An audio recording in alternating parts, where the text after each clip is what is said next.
Hello friend, welcome to my YouTube channel Sandeep ব্লগসে আপনাদের সবাইকে জানাই আরও একবার অভিনন্দন।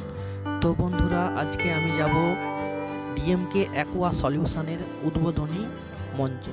তো বন্ধুরা, ভিডিওটি স্কিপ না করে দেখতে থাকো। আমি ওখানকার পুরো ব্যাপারটাকে তুলে ধরবো, ওখানকার খাওয়া, পরিবেশ, প্রকৃতি সব কিছুটাই তুলে ধরবো আমার এই ব্লগসে। বন্ধুরা, এখন চলে এসেছি আমরা ট্যাংলাখালির ঘাটেতে। আমাদেরকে খেয়া পেরাতে হবে। খেয়া পেরানোর জন্য একটা নৌকো আছে, দিয়ে আমরা এই নৌকো করে খেয়া পড়াবো। এবং এখানে এসে গিয়ে দেখি তো আমাদের গ্রামের একজন বাউল সাধক, নাম সুকুমার ভৌমিক, ওনার কণ্ঠে আমরা গান শোনার জন্য একটা আবেদন করব। তো এখন কিছু বলবো না, আমরা নৌকোতে উঠে ওনাকে রিকোয়েস্ট করব। আশা করি আমার রিকোয়েস্ট রাখবে। তিনটে নদীর মিলন ক্ষেত্র, তুলে যাবি রে ভেসে কে জানি কোন কুলে। এই গানটা যে গাইলো আমার অফিস কলিগ। তো বন্ধুরা, আমি অনুরোধ করব সুকুমার বাবুকে, তো ভিডিওটি স্কিপ না করে দেখতে থাকুন।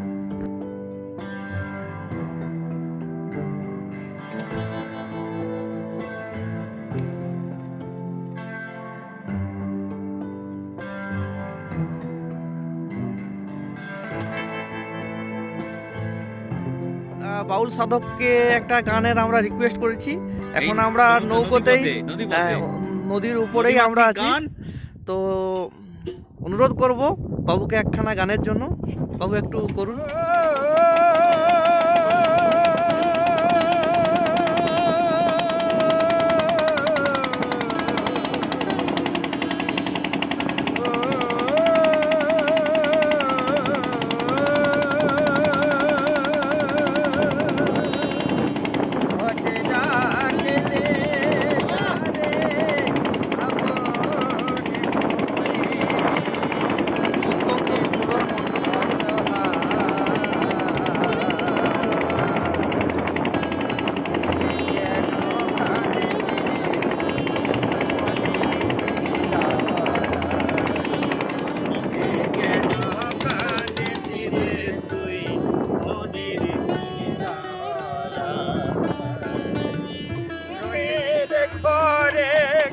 বাঁধন ছিঁড়ে যাইছে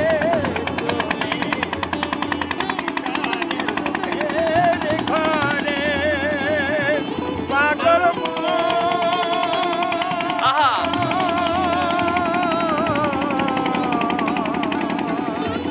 মনরে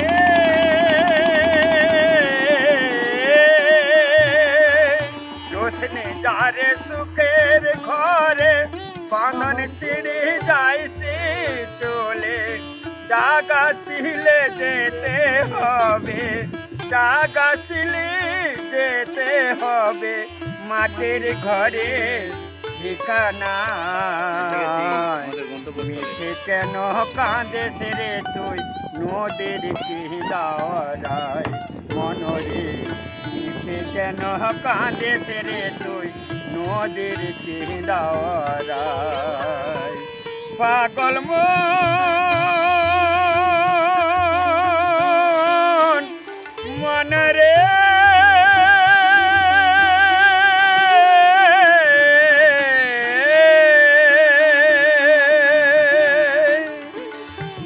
ধন্যবাদ, ধন্যবাদ সুকুমার বাবুকে। চলে এসেছি নৌকো নিয়ে নদীর এপারেতে। তো এখন এই মুহূর্তে নৌকোর উপরই আছে, নদীর ওই পাশ থেকে আমরা এই পারে এসেছি।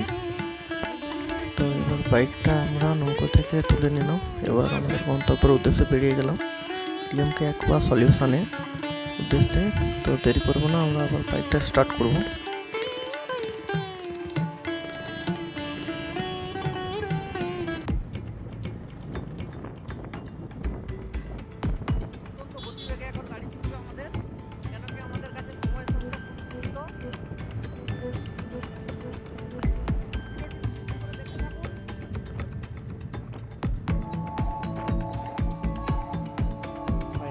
চলে এসেছি DMK aqua solution, location Narghat. তো আমরা এখানে আবার প্রবেশ করব, কিছুটা জিনিস আমাদেরকে তুলে ধরবো ভিডিওতে। ভিডিওটি স্কিপ না করে সম্পূর্ণ দেখতে থাকুন। এখানে এসেই প্রথম হাতে নিয়ে নিলাম চিকেন পকোড়া উইথ কফি। দেন এটা খেতে খেতে একটু গল্প করলাম, দিয়ে চারপাশটা একটু ঘুরে দেখলাম। ভিডিওটা আপনাদেরকে দেখাচ্ছি। তারপর চলে এসেছি ডিএমকে এর একটা হল রুমেতে। এটা হচ্ছে মিটিং এরিয়া। এখানে বিভিন্ন সিটগুলো দেওয়াই আছে, তো দেখতেই পাচ্ছেন এখানে সিটগুলো দেওয়াই আছে। এখানে মিটিং এরিয়া, হল রুম, বাইরের ডেকোরেশনটা খুব সুন্দরভাবে সাজানো হয়েছে। এরপর চলে এসেছিলাম রান্নার এরিয়াতে। রান্না প্রায় কমপ্লিটের পথে দেখলাম শিকের মধ্যে পমফ্লেটের ফ্রাই করা আছে। বাকি কাজগুলো প্রায় মিটিয়ে গেছে।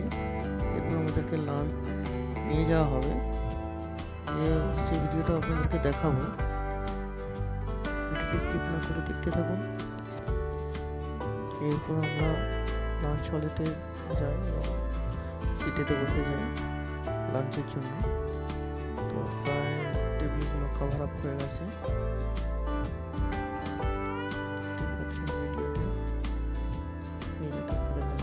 এবার আমাদেরকে প্লেট দিয়ে দিয়েছে, আর বাকি মেনুগুলো পড়তেই থাকবে। তো ভিডিওটিতে আমি কোনো কিছু খাওয়ার আইটেম দেখাবো। লাঞ্চ সেরে কিছুটা সময় আমরা ওখানে অতিবাহিত করার পর এরপর আমরা বাড়ি ফেরার উদ্দেশ্যে রওনা দিলাম। তো বন্ধুদেরকে অসংখ্য ধন্যবাদ জানাই আমার এই ভিডিওটি এতক্ষণ ধৈর্য ধরে দেখার জন্য। প্লিজ লাইক, কমেন্ট, শেয়ার একটু করে দেবেন। টাটা। আজকে এই পর্যন্ত এই ভিডিও। দেখা হচ্ছে নতুন কোনো ব্লগে।